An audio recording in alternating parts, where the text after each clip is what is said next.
5 குடும்பம் இருக்கு. 5 குடும்பத்துக்கு செல்லு விற்காங்க. லட்சுமி, முருகன் அதெல்லாம் செய்வோம், அதெல்லாம் விற்போம் நாங்க. இப்போ விநாயகர் வச்சிருக்கோம், ஒரு மாசத்துக்கு டைம் கொடுங்க.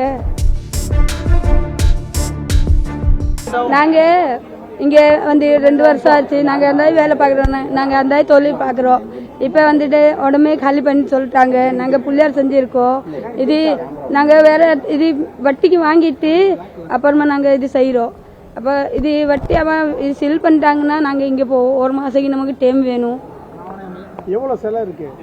எல்லாம் எல்லாமே தனியா சேலை இருக்கு. எல்லாம் 5 குடும்பம் இருக்கு. 5 குடும்பத்துக்கு செல்லு விற்காங்க. எல்லாம் கூட தான் இருக்கு.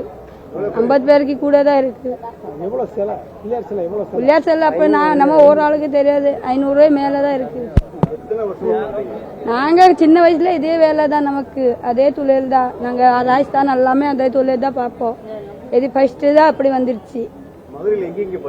மதுரையில இங்க மார்தாவணி கிட்ட தான். வேற பக்கம் வேற ஆள் நம்ம தெரிஞ்ச ஆள் தான் பண்றாங்க. அவன் தனியா பண்றாங்க.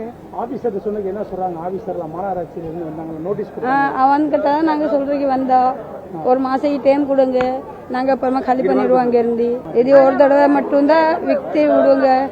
3 வருஷம் அப்ப பண்ண மாட்டோம். நாங்க பொம்மை சின்ன பொம்மை விற்கிறோம். அந்த பொம்மை தான் விற்போம். லட்சுமி, முருகன் அதெல்லாம் செய்வோம், அதெல்லாம் விற்போம் நாங்க. வேற விநாயகர் விற்க மாட்டோம். இப்ப விநாயகர் வச்சிருக்கோம், ஒரு மாசத்துக்கு டைம் கொடுங்க. அதை முடிஞ்ச அப்புறம் செய்ய மாட்டோம். இவங்க வந்து 20 ஃபேமிலிக்கு மேல இருக்கிறாங்க. ஒரு 50-60 பேர் இருக்காங்க. குடும்பத்தோட இருக்கிறாங்க. பல லட்சம் கடனை வாங்கி வருஷம் பூரா அந்த விநாயகர் சிலையை செஞ்சு வச்சிருக்காங்க. இன்னும் இந்த விநாயகர் சதுர்த்தி வந்தா தான் அந்த சிலையை கொடுத்தா தான் அவங்களால அந்த வாங்கின கடன்ல இருந்து தப்பிக்க முடியும்.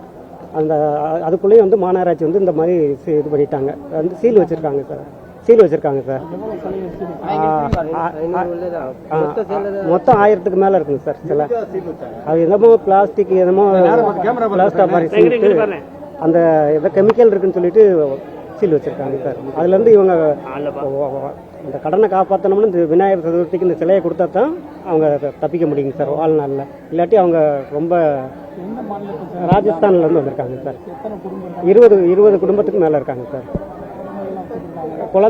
சின்ன குழந்தைகள்லாம் ஒரு 50 பேர் பக்கம் இருக்காங்க சார். குழந்தைய வச்சுட்டு ரொம்ப கஷ்டப்பட்டுக்கிட்டு இருக்காங்க சார். ஆமாங்க சார். இவங்க சீல் வச்சுட்டு வெளியில் அனுப்பிச்சிருக்காங்க சார். ரோட்டில் வந்துட்டு இருக்காங்க சார். இப்போ ஆமாங்க சார். சாப்பாட்டு கூட வழி இல்லாமல் இருக்காங்க சார். ஒவ்வொரு குடும்பத்துல இருந்து 2 லட்சம் 3 லட்சம் கடனை வாங்கி வருஷம் பூரா குழைச்சி வச்சிருக்காங்க சார். இந்த விநாயகர் சிலை இந்த சதுர்த்தி அன்னைக்கு மட்டும்தான் அது சேல்ஸ் பண்ண முடியும். இல்லாட்டி அவளை ஒன்றும் பண்ண முடியாது சார்.